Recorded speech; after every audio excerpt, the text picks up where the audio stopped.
Hi, it's Ben here at TP Smart Repairs / Cardi Fleet Solutions, and today we are working on a Peugeot 2008. The customer says he has no brakes, so we're going to look into it. So this customer reported whilst he was driving, all of a sudden a warning came up on the dash, brake system fault, stopped the vehicle, as we can see here. And when he pressed his brake pedal, the pedal was rock solid and the car felt like it wasn't going to stop and started making a really loud juddering noise. So I can already confirm half of it. We've got the brake system fault there, and I have driven the vehicle in, so I already know it's there, but I'll show you what happened. So when it was in drive with the handbrake off, when you drive forward and press the brakes, it makes a horrible noise, and the pedal is really, really hard. It's like when I press it, it does not move. So that's what we'll be looking into. So this vehicle here feels to me like it has no brake servo. That's why I think the pedal is rock solid. This is an electric vehicle, so it has a vacuum pump, but it isn't run like a traditional internal combustion engine, which is driven off the engine. This doesn't have an engine, so it's likely to have a pump that's controlled by electronics. That's something I'm going to look into further, but for now, I just want to confirm what the fault is that's bringing up the error message on the dash. So I've got our Bosch laptop here, and I've plugged it in. And as you can see, I've got a fault code, but the word unknown fault. Unfortunately, on newer vehicles, unless you have the main dealer laptop, you don't always get the info you need. But I have got a fault code, so I put that fault code in, and it specifies that I have a large vacuum leak somewhere. So going down the same thought process, I've got a vacuum pump that doesn't seem to be working, or a brake servo that doesn't seem to be working. We've got a complaint of a vacuum leak, so I need to confirm what's going on with the system and where our issue lies.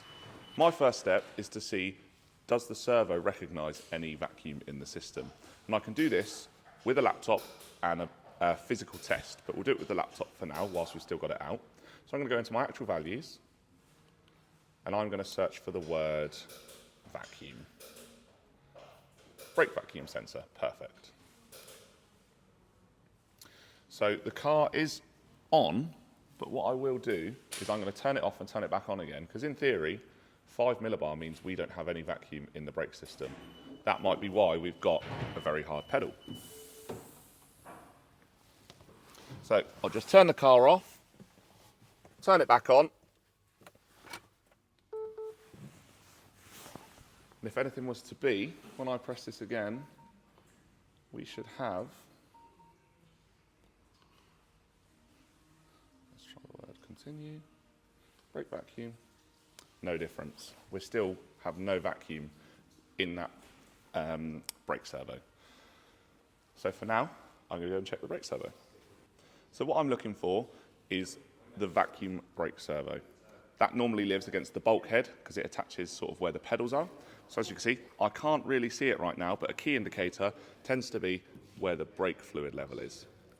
So again, it's still a bit tight to see, so I'm going to take this cover off. Pop it to one side, thank you, Ruby, and see if I can see a bit more, and I can. So what I'm looking for is, one, the sensor, the pipe that feeds the vacuum servo, which I can see there, and anywhere that it's going to. Like I said before, engines, like an internal combustion engine, like a petrol or a diesel, tend to have the pump for the vacuum assist system running off the engine. This can't, because it doesn't have a traditional engine. So I can see down here, here's a pipe, which I presume is going to be my vacuum feed pipe to the brake servo, as that's the brake servo there. And if I look closely, I don't know if you'll pick it up, you probably won't, but right down there is a sensor. I can see it, I don't think you will. So I need to follow that pipe back, because what I can do is a test on that pipe and that servo to confirm that they're working. So over here, I've found where that pipe goes to. And it would appear this pipe is only feeding that brake reservoir, that brake servo. So I know I can test at this joint here, and that will tell me what's going on with the vacuum system of the brakes. So a simple test for me is to take this pipe off,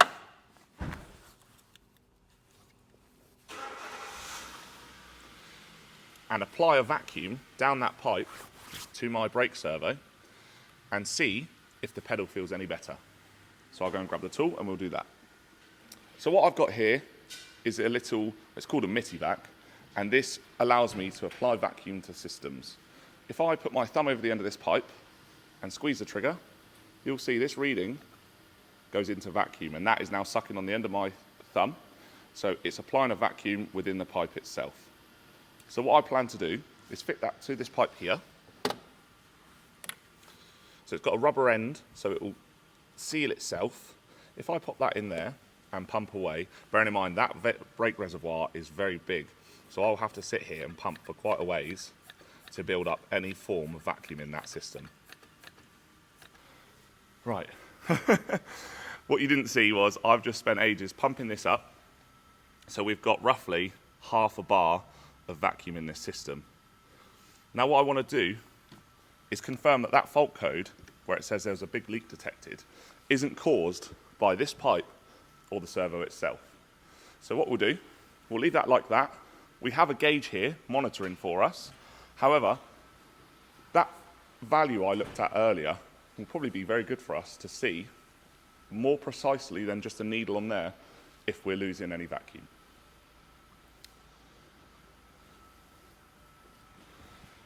First off, I need to turn the car back on, or the ignition anyway.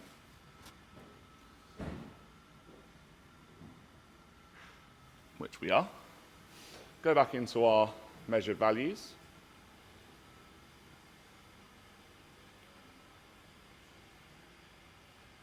Actual values. All actual values. So we're still just looking for the brake vacuum sensor. This also lets us know that our sensor is reading. If our sensor wasn't reading, that could be what it thinks is a vacuum leak. If the sensor couldn't pick up that vacuum was being created and sent to the brake reservoir or the vacuum reservoir, it would then signify it had a leak. So what we're doing here is just confirming that the sensor is okay. Now what we'll do is we'll leave this 5-10 minutes and confirm that that reading doesn't change. So our 10 minutes is up, and we're going to see if our reading has changed. It's only dropped by 5 millibar, which is negligible. However, what I can do is make that reading drop down myself by pressing the brake pedal. So because the vacuum pump isn't feeding our brake booster, that reading will only ever go down, it will never go back up. So what we're looking into now is potentially a vacuum pump issue. I can prove that by pressing the brakes.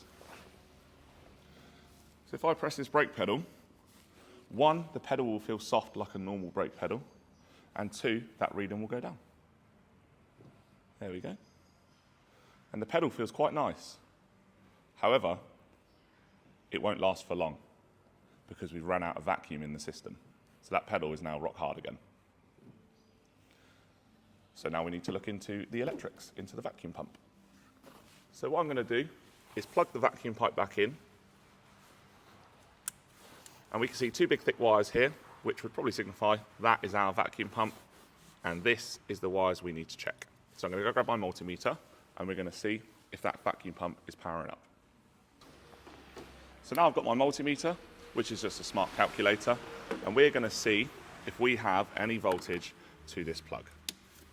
So I need to unplug it, and I need to put my multimeter into those pins and see if we have any reading. So, looking at it, on PSA group, it tends to be the green and yellow, like your house, is an earth. So I will put the live in the live side, the earth in the earth side, with the ignition on, and I'm not seeing any reading.